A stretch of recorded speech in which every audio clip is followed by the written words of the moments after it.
Hi, everyone. My name is Aaron Peck, and I'm the President and Managing Director here at MetrixLab North America. Thank you for making the time to be with us today for this great session.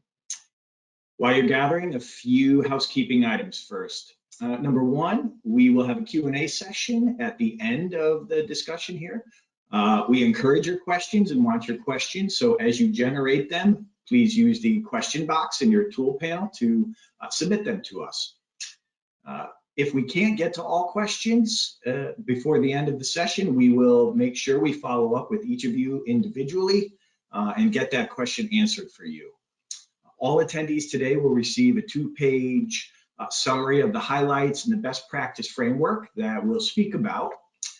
And if you have a tech issue along the way, I believe all your invites do have the traditional dial-in number so that you can continue to listen along should you encounter a problem. So in the interest of time, let's get right to it. You're all here for the same reason we're here, which is that we understand and greatly appreciate the importance of strong packaging design. It's arguably the primary embodiment of your brand. It generates saliency and mental availability and changes perceptions about your brand. Obviously, it helps you win against competition and win at shelf. And it's a very important element of sustainability initiatives, which are obviously a hot topic these days. We test thousands of pack designs. We do it globally. We do it across all categories. And in my view, we do it by bringing together a potent blend of proprietary technology, solutions expertise, and a consistent way of working so that all of our packaging design projects deliver powerful insights at the end of the day. In today's session, we will share with you a lot of cases from our practice. We will touch on some hot topics and some trends in this space.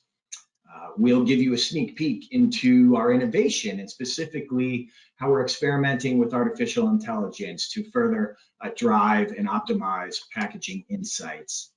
We'll also give you a flavor for how we generate meta learning. In other words, stepping back from an individual project and looking at the total body of packaging design work we do with our client partners and extracting the macro learning to really dial up the IQ at an organization level. At the end of this session, our hope and our aim is that you come away with an actionable framework for best practices to really drive powerful packaging design. So without further ado, I'm going to introduce and turn it over to Alexander Kleijngeld. He is our global packaging practice leader. We're lucky to have him today. So Alexander, it's over to you. Yeah, thank you, Aaron. And good morning, good afternoon, everyone. Alexander here. So today we're sharing insights in what the creative elements of effective packaging design are. And as Aaron mentioned, it's my ambition to let you go with inspiration and ideas and knowledge and a pragmatic framework that you can leverage to help you create more powerful packaging design. And when we talk about powerful packaging design, what we mean is design that sells more product at the end of the day and helps you win from competition at shelf. But we're also recognizing that design is the primary embodiment of your brand across all touch points. Powerful packaging design helps you drive awareness and familiarity and saliency, drive physical availability perceptions. It enhances the usage experience, of course, and very important nowadays, has minimal environmental impact. So for this webinar, we leveraged 3 sources, really. First, we have this very large database with packaging design test results that we mined for insight. Second, we are observing across our daily practice packaging design trends that we will be sharing. And third, we will be looking at design challenges that our teams encounter in working with our clients, with you really. And as Aaron mentioned, we're going to have a sneak peek at the future of packaging design testing, which is artificial intelligence or AI, of course. So I mentioned this benchmark database, and I want to give you a very quick demo of how the technology works and how you can leverage it also to generate meta learning. So I'm gonna quickly switch to my browser. And just imagine that you are in the beer industry. Some of you are, in fact, but if you're not, just imagine that you are. And you have packaging designs that you have tested with us. And the good thing is that even when you do so, we will be testing alongside your designs, also your key competitor designs, because that's important, because after all, your job is to win from competition, or at least one of your jobs. And so this database that's for you exclusively will build pretty quickly. Once you have 40 or 50 designs tested, we can help you generate meta learning. And how that works is pretty straightforward. Let's just say that you ask us, or you ask yourself, hey, what are the creative drivers of, for example, shelf standout? So what I have done now is I've reorganized from low to high all my beer bottle designs in terms of shelf standout. And here on the left-hand side, I have all the products with low visibility. And here on the right-hand side, high visibility. Now, if we just look at those products on the right-hand side, those with high shelf visibility, here they are. The next question is now, okay, what do they have in common from a creative perspective? Quite a few have a label that offers a lot of contrast with the product. I will see a lot of blue and red labels. Obviously, they're all see-through glass, so maybe there is something in see-through glass that drives a shelf standout. We're seeing a lot of differentiated structures. We're seeing embossing. So right there, within a couple of minutes, we have uncovered a couple of creative design characteristics that you can leverage going forward in applying to your future designs to create more powerful packaging design. Now, for today, we have done this for you. And what we have uncovered across everything that we've ever tested are the key drivers of success, of effectiveness. And when we talk about effectiveness, we're talking about sales from shelf. And what we have identified from everything that we typically measure in a packaging design study is that there are 4 really important metrics, 4 key drivers of powerful packaging design. And that starts with visibility. Visibility is most important. It starts with people actually seeing your product on shelf while browsing and shopping, as well as their ability to find the specific variant from a brand that they're interested in. And collectively, shelf visibility and variant findability drive 50% of the power of your design. A third driver is design appeal, and that drives 20% of your sales from shelf. And a fourth driver is how clear and persuasive the communication of product benefits and RTPs and then sort of an emotive end promise is. Furthermore, what's so interesting and challenging about packaging design is what we call this balancing act. All too often, we see new designs perform better on one element. For example, we test a lot of designs where clients are seeking to position the product as more natural or more healthy.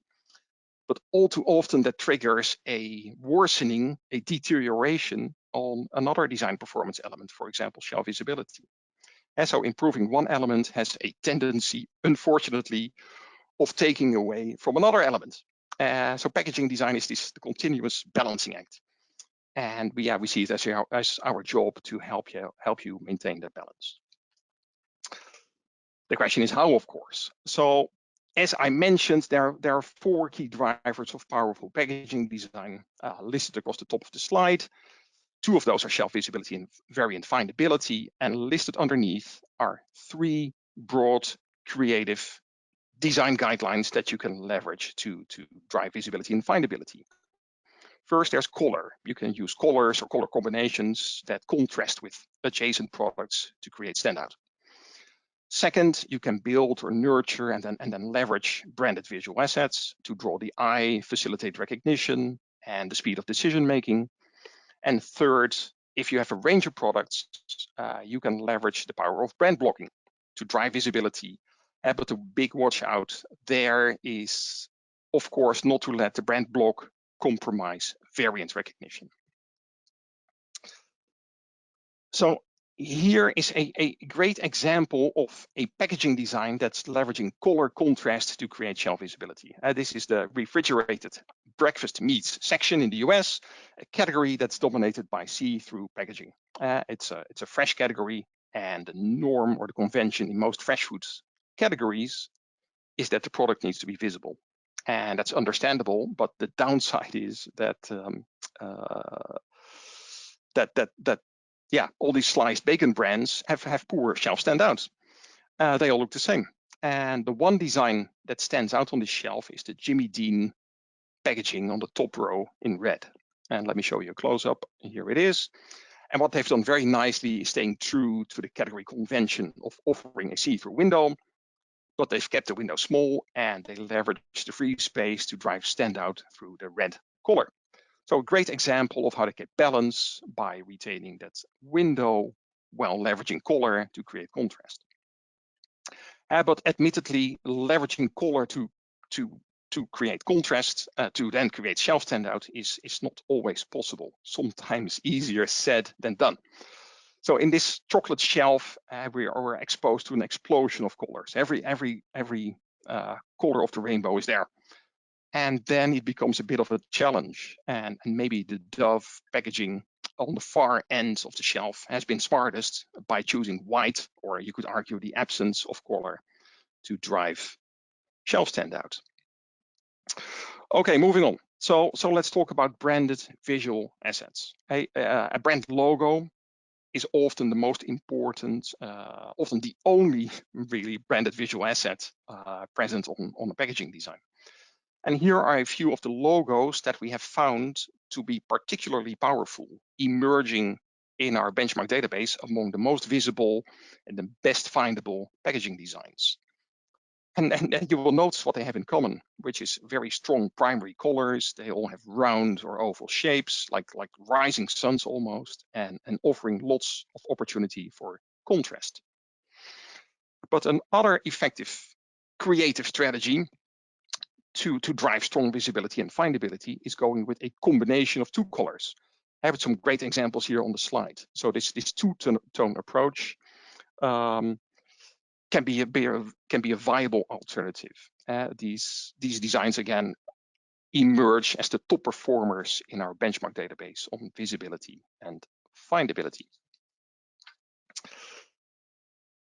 This here is a French tea shelf, and like the category, the shelf has this calming effect. There's not really any design that stands out in a particular manner.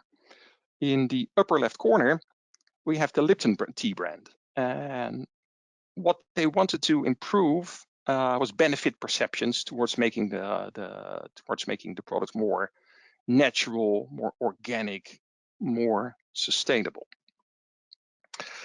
And so they created this new packaging, as you can see on the shelf. And the question is how this new design is performing in terms of being perceived as more natural and organic and sustainable, but also is it able to maintain the same level of visibility and findability?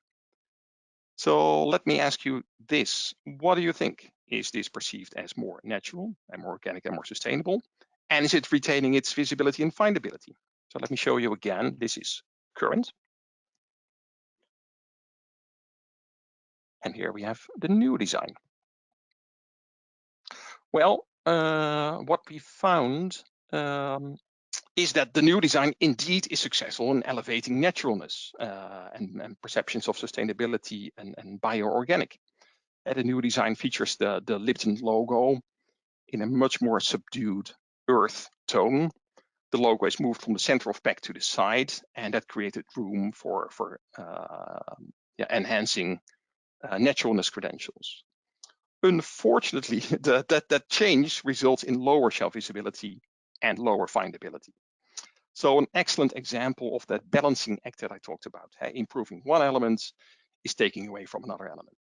And from an analysis of our benchmark database, what we have found is that changing the design of your logo is in fact the one design change that offers the most volatility, the most variation in results, upwards or downwards.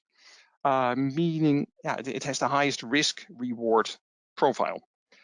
Changing the dominant color of your design also triggers a lot of variance in design performance and all of the other type of changes, such as changing your on-pack visual or a benefit claim or changing the shape or structure offers relatively more stable results.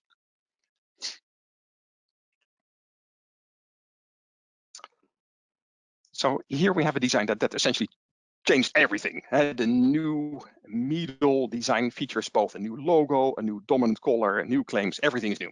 It's a bold move, risky. But in this case, one that was necessary, and it paid off, I can tell you, because the current user group was aging rapidly while the current design did nothing to attract new users to the brand.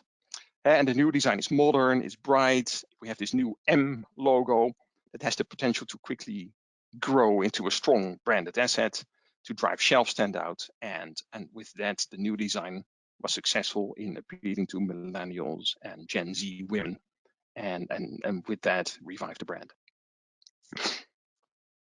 Okay, back to meats. So here we have moved into the frozen breakfast meats aisle. And again, we have the Jimmy Dean brand catching the eye. In this shelf, they've created this very sizable brand block, and it's very hard to miss, right? It's a very fine demonstration of the power of brand blocking, which was our third element in our framework, right, for creating visibility and findability. And yeah, the question is, the pop quiz here, what do you think that the visibility of the Jimmy Dean brand block is relative to the other two encircled brands?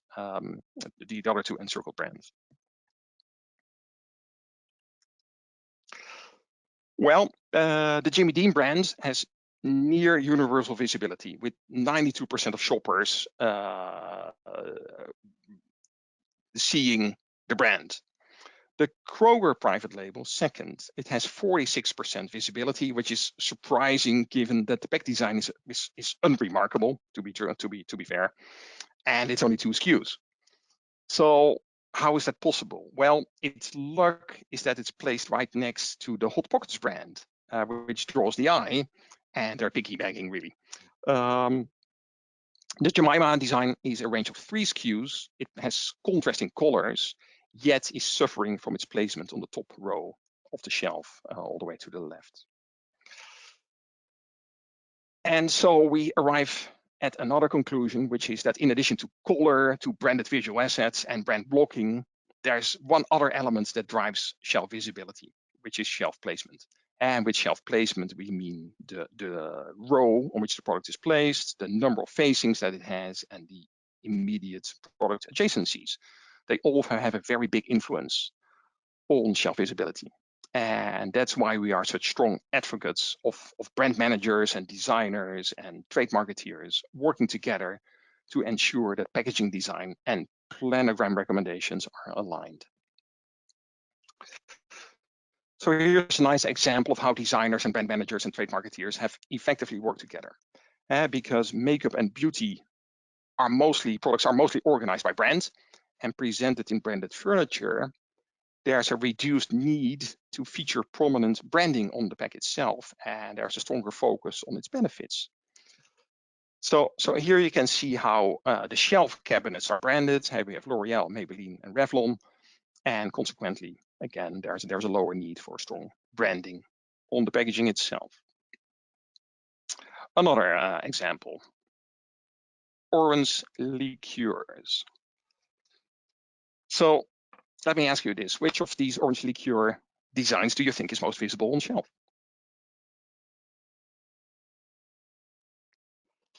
Well, I am guessing that you are guessing that it's Cointreau and Grand Marnier. But actually, contrary to what you would probably expect, it's Grand Gala and the Kuiper on the right that are most visible on shelf.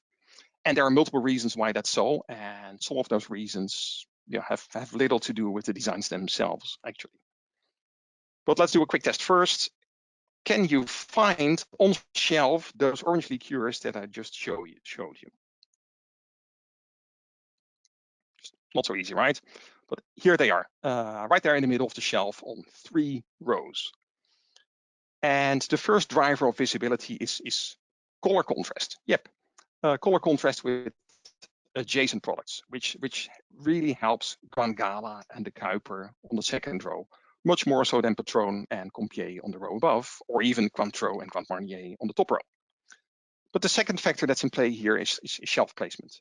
Visibility suffers from being placed on the top row. It's that simple. You can have a fantastic design, but if you have few facings or an unfavorable position on shelf, your visibility and findability are going to be compromised. Again, underlying this need to work together with and develop planograms in which the adjacencies and the shelf placement are optimized alongside the design itself. Okay, so moving on. From our meta-analysis, we first established the importance of visibility and findability, but the next stop is design appeal as a key driver of sales. And the question is, can we say something intelligently about how to create a more appealing design? Well, the answer is yes, luckily. But also no. Unfortunately, yes, because we've identified a set of practices that can help you guide creativity.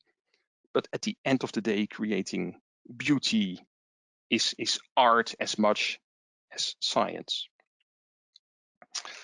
So as an example, this design here for 4Life bottled water was selected as the prettiest of all new designs in 2020. It's art, but it's also functional art because, yeah, it's not only very appealing, but also reminding us that water is the life support of all living things. It offers an aspirational implicit message. There's congruence. And here's another example of a very appealing packaging design. We all love animals, and what obviously stands out in the new Hills designs on the right is the beautiful photography. And this redesign is not only very appealing, but by retaining the white background, it reinforces the clinical position of the Hills brand. So again, it's art, but it's also functional by reinforcing the brand positioning in parallel. So understanding that creating an appealing design is like creating art. By looking at the most appealing designs in our database and what they have in common, we have uncovered a few creative best practices that may help you to elevate the appeal of your designs. So here they are. As an example, having an orderly, clean, uncluttered design. Symmetry and the golden ratio are important design principles. Usage of fitting colors or combination of colors, visuals of ingredients that offer or visualize a benefit or an RTB, something around naturalness, something tempting, something premium, visuals and photos that subconsciously promote the end promise, the promise of health or beauty or joy or happiness, shapes and structures that visualize the brand promise, visual touches of magic. People love sparkles and bubbles and rays and swooshes because they suggest something dynamic and active. Okay, moving on. So the final of the 4 key drivers of powerful packaging design is the communication of benefits. And from a communication perspective, powerful packaging design successfully answers 2 questions within ideally 2 seconds. Those questions being, who am I as a brand, and why should you buy me? And from a creative design perspective, communicating those points or answering those questions in a powerful way translates into 3 design guidelines. You see them listed on the slide. There's something about following the recipe, there's something around congruence, and there's something around value or designing for what it's worth. Let's have a look at all 3 in turn. So first of all, the analysis from our database reveals that designs tend to perform better as they are closer aligned with the ideal recipe. And the ideal recipe is that a design contains a number of design elements that are seen in a certain order, which is the brand first, and this example Cadbury, then the variant name, followed by one or multiple functional benefit claims, followed by a reason to believe,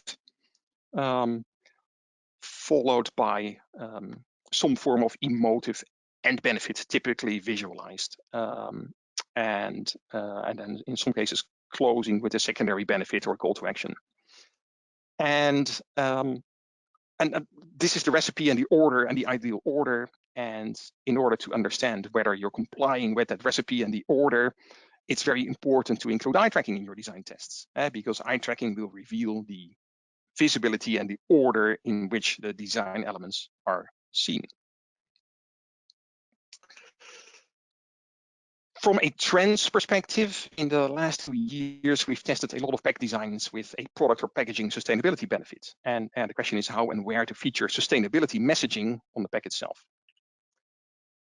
Well, from all the work that we've done with sustainability packaging initiatives, what we've learned is that consumers appreciate sustainable packaging initiatives. They want to be told, they want to know, but on the pack, still, they want it to be a secondary message. So it's best when such a message is only seen after consumers have first seen the primary functional benefit. And so this method, dish and hand soap design, is doing it properly. You will first look at the brand and the variant and the key benefit before being exposed towards the bottom to the sustainability message. But then, because it's big news, it's new brand, it's a new variant and a hot topic, they added at the top this ocean plastic label to drive visibility and attention. So well done. Another trend, or maybe better to call it a challenge, is the dilemma facing iconic designs. When we look at iconic designs, it's first of all, they tend to perform super strong on all of the key metrics. But over time, it's the perception of modernity that's typically the first and sometimes even the only metric that we see deteriorating over time. And therefore, modernity is the key metric that we recommend keeping a close eye on if you have an iconic design, of course. In this example, the iconic Pringles design, we are seeing how it's modernized while maintaining its iconicity, including the branded visual assets of the logo, the color, Mr. Pringles, and the structural shape of the tube. Another 2020 trend has been a farewell to many of these ethnicity-related brand names and symbols, necessary and often also offering brand managers interesting opportunities for design modernization. And the best example of turning such a change into a positive is the Land O'Lakes redesign. And what catches the eye in the new design is this new branded visual asset of that big O in the middle of the pack, symbolizing a rising sun while also being central to the brand name. It's a very appealing combination of colors, making this design tick all the boxes of powerful packaging design. It's very iconic and very modern.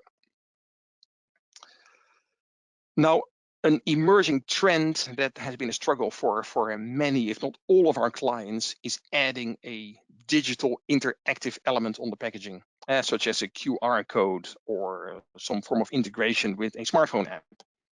The ambition is often to enrich storytelling or to elaborate on the brand's purpose.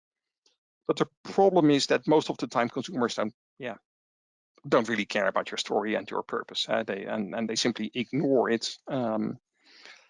And so it's difficult to make it work, but not impossible, exemplified by this 19 Crimes wine, where a range of 19 different quality wines was inspired by the 19 capital crimes that, upon conviction, got British convicts a one-way ticket to Australia back in the 18th century. And when you look at the label design, what you see is this dark bottle featuring a black and white image of a convict staring back at the camera. And the camera of your smartphone, that is. The labels feature this augmented reality component that's accessed through the 19 Crimes app, immersing you in the story about the convict that is featured on the bottle. So very, very immersive.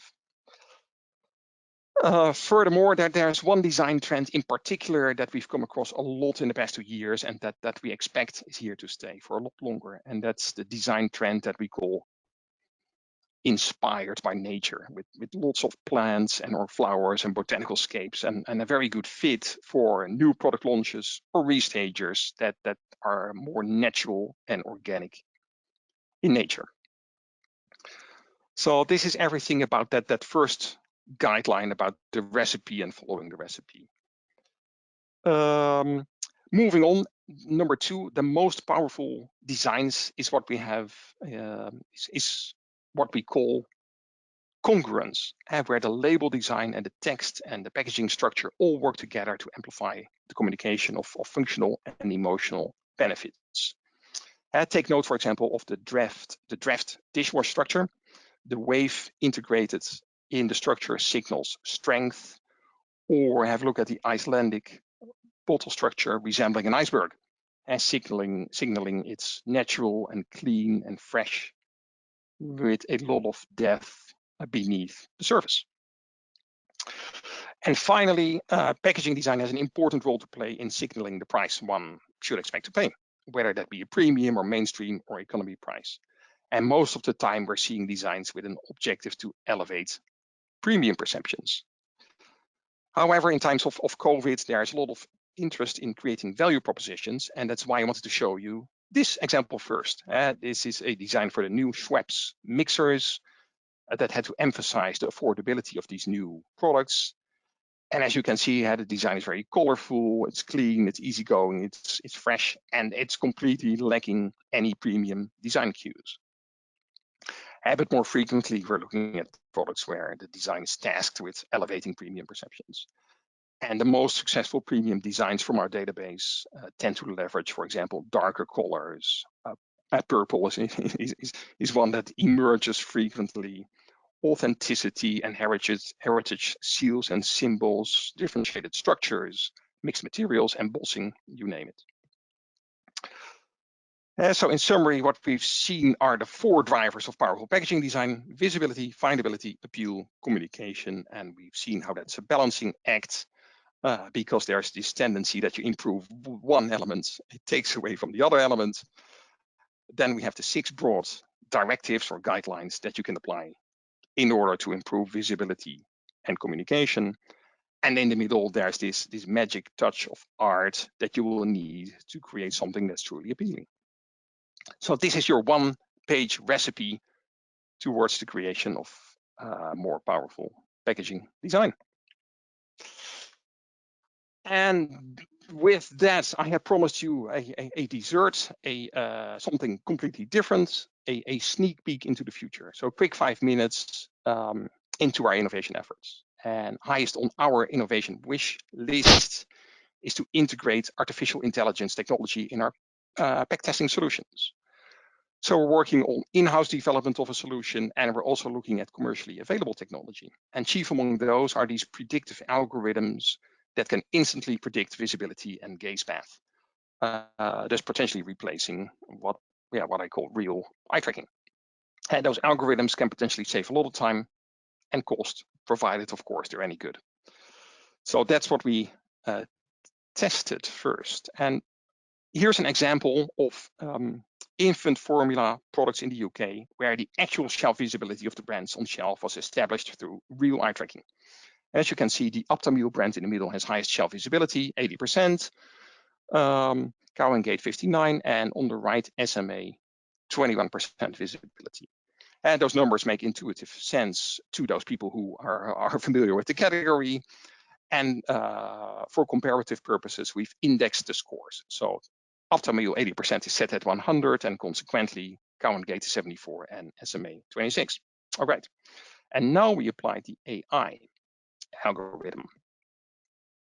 And the AI algorithm predicts far lower visibility numbers. So for Aptamil, the AI algorithm predicted 49% visibility, whereas real eye tracking proved it to be 80%.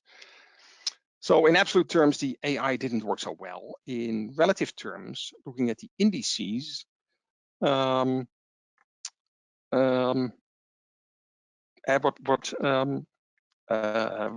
seeing that it didn't work so well either, especially looking at SMA index of 26 versus 71.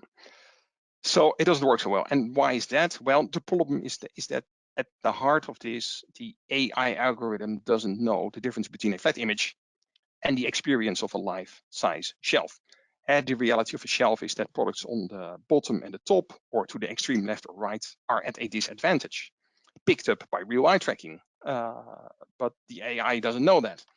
The AI is also very bad at assessing the impact from small design changes on shelf visibility. So while we know that small differences can have a huge impact, and for example, if we've just seen when the logo changes or the dominant color changes, the AI isn't very good at handling those types of changes.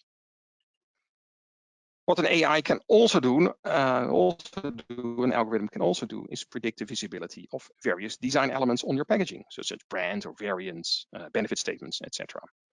And in this example, the AI gives a prediction of 98% visibility of the brand logos, which is undoubtedly true if you just look long enough at the packs, but it's not very insightful, not very helpful. In surveys, what we tend to leverage is T-scope. It's a quick burst 0.1 second exposure, and then we measure brand recognition.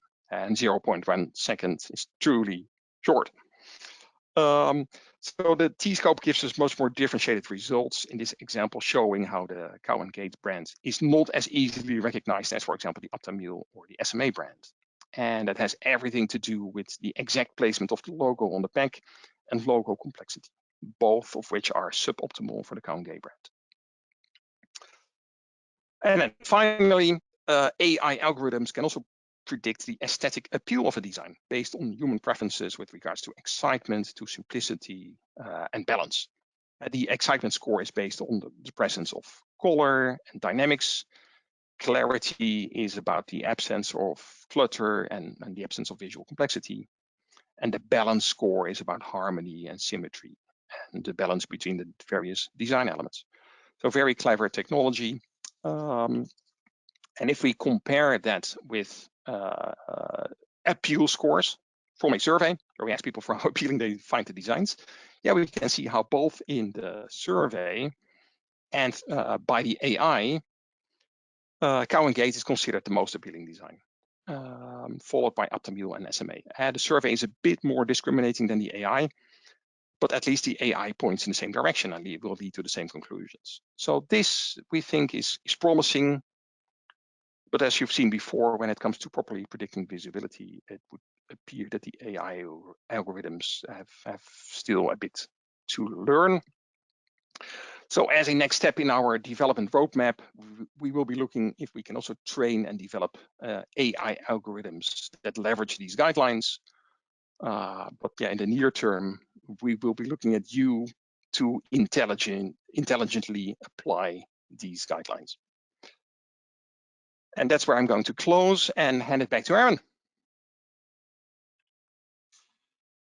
Awesome. Thanks, Alexander. That was good stuff. Now we have, let's call it 5 to 6 minutes and see how many questions we can get in here. So they're going to come at you fast and furious, Alexander. Got a couple here, cherry pick. So what kinds of actual research methodologies do you lean on or you employ that generate these types of insights you're seeing? So maybe good to know that we have a range of solutions for packaging design testing, anywhere from establishing pack design equity to screening to full validation and optimization. And I think some of the techniques that we apply, you hopefully will have picked up from the meta learning. Of course, there's 3D virtual shelf or store technology that will help us to capture visibility and findability. I talked about T-scope, this super quick burst micro-timed exposure technique. There's eye tracking, of course, on shelf and on pack. We have implicit reaction time tests. We have a dot technique, which is a visual, verbatim feedback in a very granular fashion, or we have something to capture price and premium perceptions. So there are a lot of modules and techniques that we bring together in our solutions to provide a more very full holistic perspective. Cool. Let's see here. I see how Pat can help us use cups, bags, napkins to come across with more powerful messaging. But what about things like menu evaluation, specifically in a 3D environment? Like I'm assuming like a menu, like in a restaurant, like maybe a menu board in a quick service restaurant. So we use the 3D virtual technology to evaluate packaging design, but also point of sale material testing, planograms,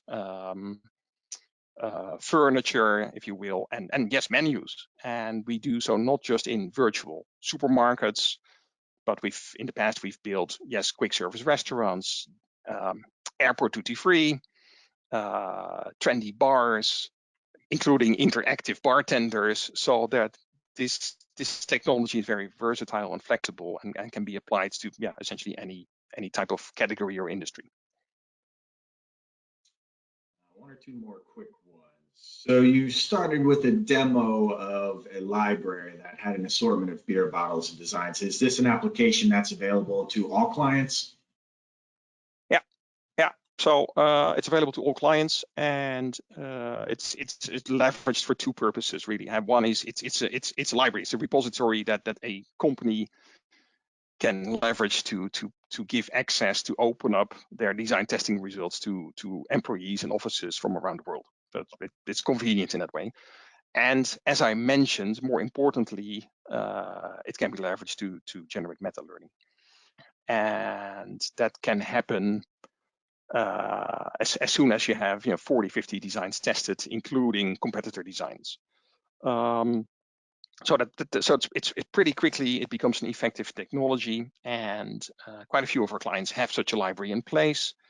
And in fact, one of our clients loves it so much that they asked us to not only obviously include the MetrixLab results in that visual library, but also try to integrate the PRS and Ipsos results that they have into that library to arrive at one fully integrated perspective. You presented this best practices framework and the creative guidelines toward the effective pack design. From your experience, I guess drafting off our entire body of experience, what optimization does the average pack benefit from most?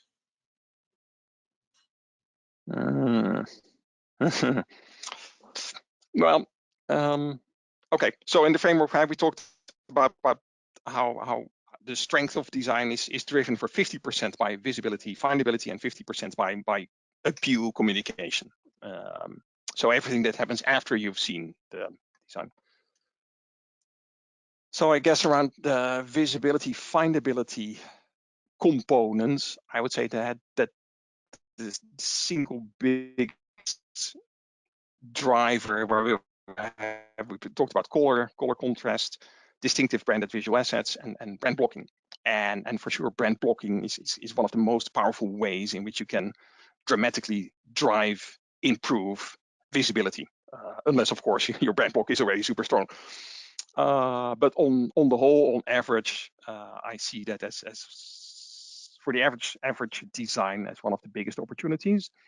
Then other one on the other side in terms of benefits or in short, benefit communication and appeal, I would say it's the idea of creating congruence, where the structure and the visuals and text and everything works together to create something where the sum is more than its individual elements.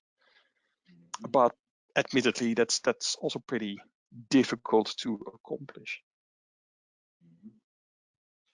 We've got more. I want to respect everybody's time. We're up on the 45-minute mark, so we will come back to those individuals who we did not get to.